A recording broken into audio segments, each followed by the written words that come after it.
This is CR Change Request, your structural brief for Wednesday, April 22nd, 2026. Today's read covers 5 signals: energy infrastructure, insurance markets, labor restructuring, housing policy, and data center regulation. Let's start with energy. You have probably seen the Google nuclear story this week. The coverage is everywhere, and the framing is consistent. Tech company invests in clean energy, responsible corporate behavior, sustainability in action. That is not the story.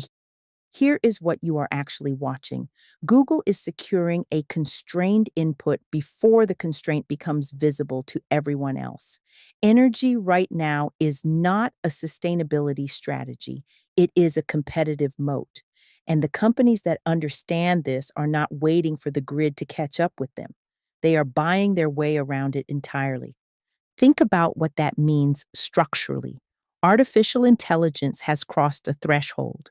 It is no longer primarily a software competition, it is an infrastructure competition. And the variable that separates the players who scale from the players who stall is not model quality, it is energy access. Compute without power is inert.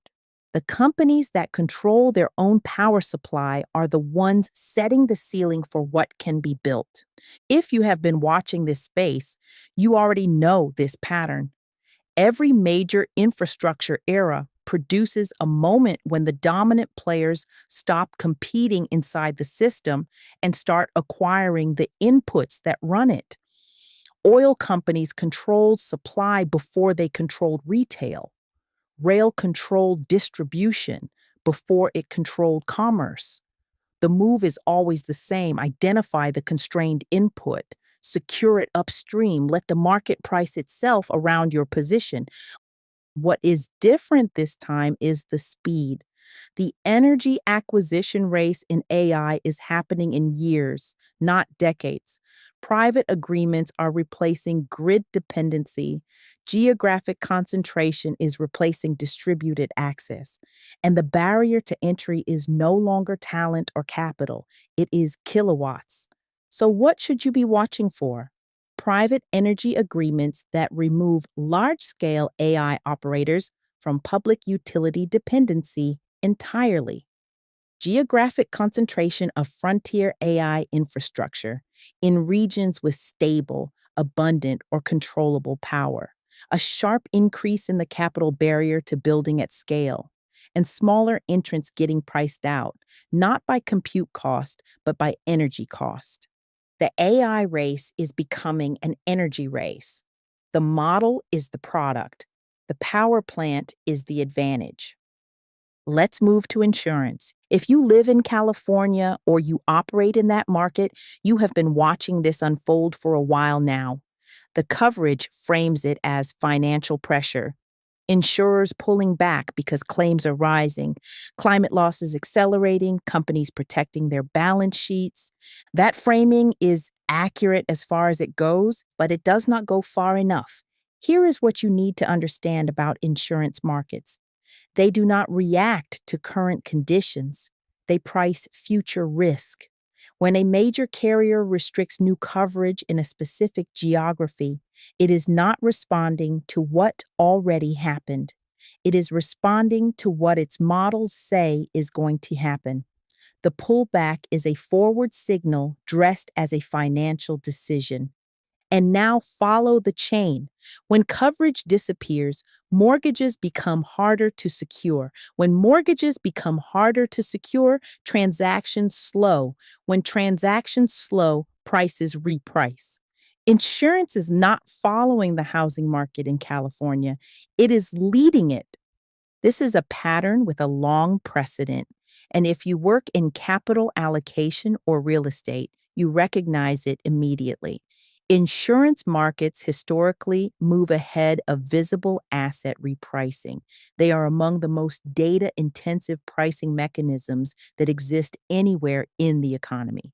When they contract in a specific geography, they are communicating something that equity and property markets have not yet priced in: The withdrawal is the signal. The repricing comes after. So, what are you actually watching in California? Not an industry in distress, a pricing mechanism communicating structural risk before the broader market has a vocabulary for it. Watch for mortgage restrictions that start tracking insurance availability rather than borrower creditworthiness. Watch for investor withdrawal from high exposure regions and notice that it will not be driven by declining values. It will be driven by the cost of holding, which conventional analysis does not capture. And watch for state level intervention to stabilize coverage.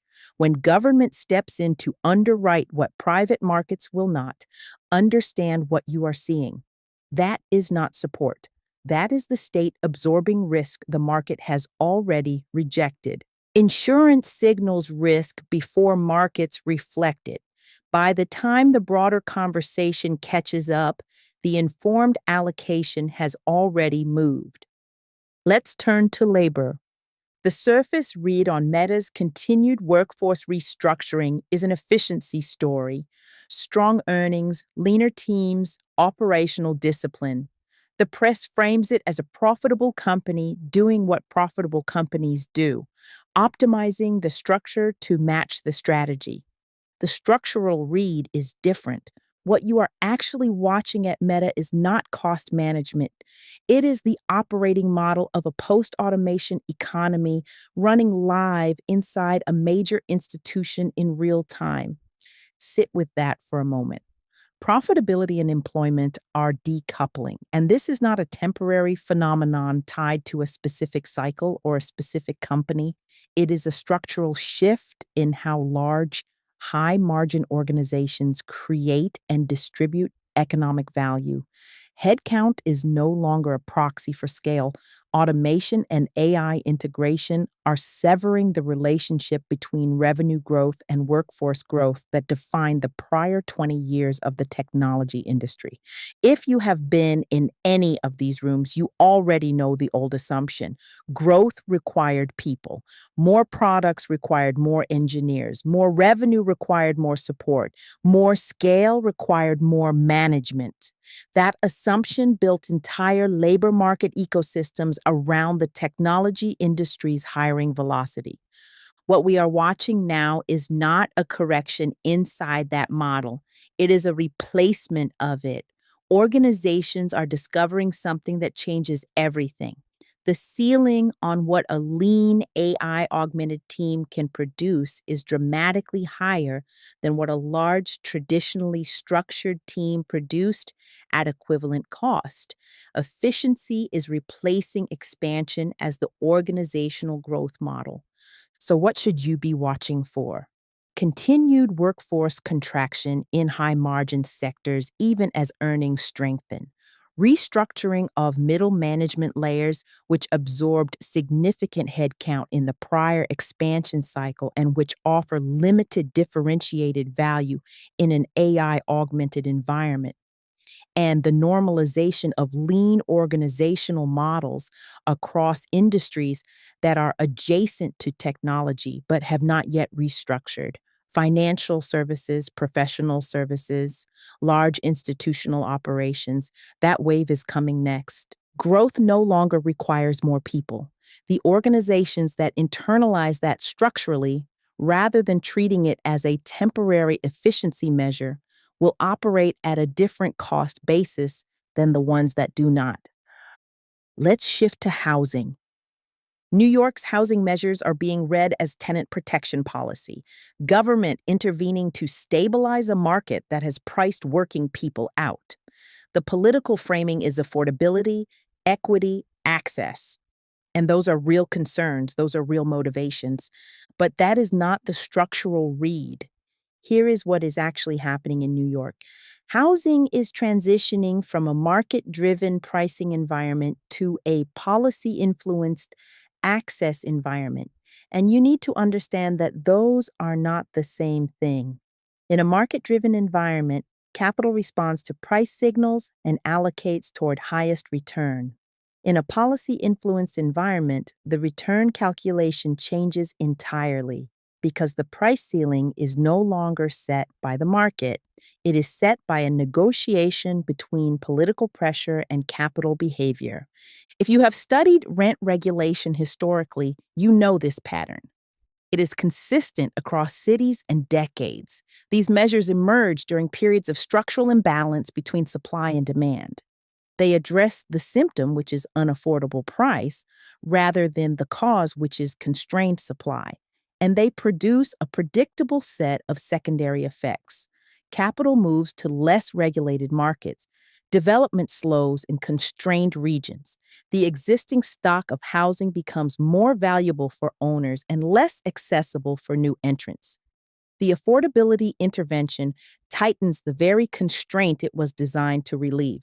This is not a political observation, it is a structural one. The pattern holds regardless of who is in office. Understanding it does not require a position on the policy.